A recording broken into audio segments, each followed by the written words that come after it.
आगे बढ़ते हैं। कांग्रेस के खाते फ्रीज किए जाने को लेकर कांग्रेस ने दिल्ली में प्रेस कॉन्फ्रेंस की है और इस मौके पर सोनिया गांधी ने केंद्र सरकार पर निशाना साधा है। उन्होंने कहा कि कांग्रेस को आर्थिक रूप से कमजोर करने की यह साजिश है। जो मुद्दा हमने उठाया है वो सिर्फ कांग्रेस के लिए नहीं बल्कि लोकतंत्र के लिए खतरनाक है। सोनिया गांधी ने कहा कि सरकार विपक्ष पर हमला कर रही है और इसीलिए चुनाव से ठीक पहले कांग्रेस के खाते फ्रीज किए गए हैं।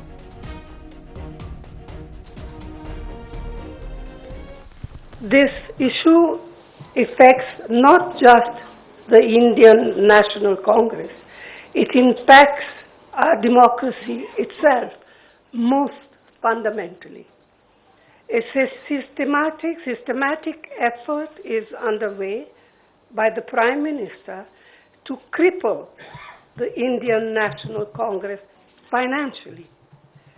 Funds collected from the public are being frozen and money from our accounts is being taken away forcibly. However, even under these most challenging circumstances, we are doing our very best to maintain the effectiveness of our election campaign. On the one hand, there is the electoral bond issue mentioned by Congress President Kharge, which has been declared unconstitutional by the Supreme Court. The electoral bonds have benefited, as everyone knows, the BJP hugely, massively. और राहुल गांधी ने भी सरकार पर आरोप लगाए। उन्होंने कहा कि चुनाव से ठीक पहले कांग्रेस के अकाउंट्स फ्रीज किए गए, कोई भी संस्था इस पर कुछ नहीं बोल रही। देश में लोकतंत्र पर यह बड़ा खतरा है। कांग्रेस पार्टी के खिलाफ और हिंदुस्तान के लोकतंत्र के खिलाफ, और ये क्रिमिनल एक्शन हिंदुस्तान के प्रधानमंत्री कर रहे हैं। मेरी विनती है कि जो हिंदुस्तान के इंस्टीट्यूशंस हैं, जो वो अपने आप को हिंदुस्तान के इंस्टीट्यूशंस मानते हैं, डेमोक्रेसी को प्रोटेक्ट करते हैं, लोकतंत्र को प्रोटेक्ट करते हैं, हिंदुस्तान के कोर्ट्स हो, हिंदुस्तान का इलेक्शन कमीशन हो, वो इसके बारे में कुछ करें। और ये कहना कि हिंदुस्तान दुनिया की सबसे बड़ी डेमोक्रेसी, झूठ है। यहां कोई डेमोक्रेसी नहीं है। बिगेस्ट ऑपोजिशन पार्टी का आपने बैंक अकाउंट बंद कर दिया और एक महीने कोई कुछ नहीं बोल रहा है। केसरी जी के टाइम से नोटिस आया है। तो अजीब सी सिचुएशन है।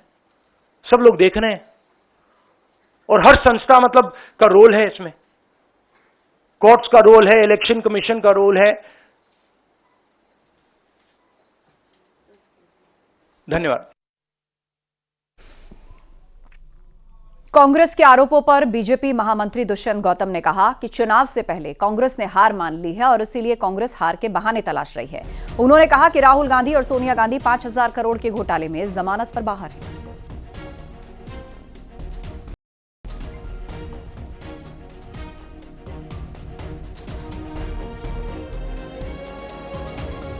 इससे साफ साफ मालूम पड़ता है कि इन्होंने हार मान ली है। उम्मीदवार इनको मिल नहीं रहे, इन्होंने अपनी विश्वसनीयता खो दी है, जनता इन पे विश्वास नहीं कर रही है। और मोदी जी का जिस प्रकार से लगातार ग्राफ बढ़ रहा है, गरीबों में, दलितों में, पिछड़ों में, किसानों में, मजदूरों के अंदर, ये हथपर्व है। हर बार झूठ बोलकर राजनीति करते थे, गरीबी हटाओ का नारा देते थे, लेकिन गरीबी हटी नहीं इनसे। बीजेपी नेता मुख्तार अब्बास नकवी ने प्रधानमंत्री मोदी पर विपक्ष की विवादित टिप्पणी पर पलटवार किया। उन्होंने कहा कि मोदी को कोसने का विपक्षी पार्टियों का कैलकुलेशन उन्हें जनता सर्कुलेशन से बाहर कर देगी। कोसने का जो इनका कैलकुलेशन है, इस कुनबे को पब्लिक के सर्कुलेशन से बाहर कर रहा है।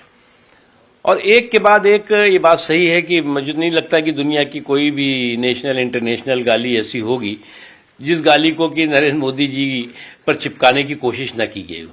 लेकिन उनको नरेंद्र मोदी जी को कोसने का जो कैलकुलेशन है, इनको इस कुनबे को सर्कुलेशन से, पब्लिक के सर्कुलेशन से, कंट्री के सर्कुलेशन से बाहर कर रहा है।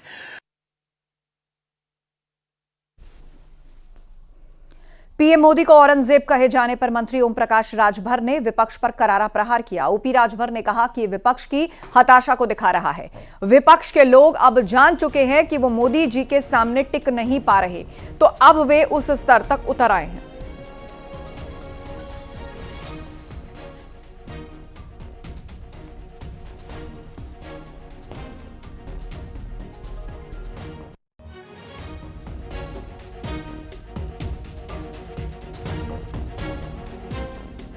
ये विपक्ष के हताशा और निराशा है।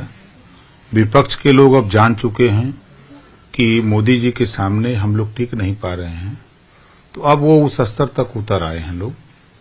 और विपक्ष को ये अच्छी तरह पता हो गया है कि उत्तर प्रदेश में माननीय मुख्यमंत्री योगी आदित्यनाथ जी के नेतृत्व में 80 की 80 सीट जीतने जा रहे हैं।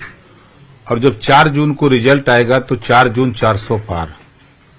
इससे विपक्ष के लोग घबराए हुए हैं और उनकी हताशा और निराशा इस बात को दर्शाती है कि वो गाली गलौज पर उतर आए।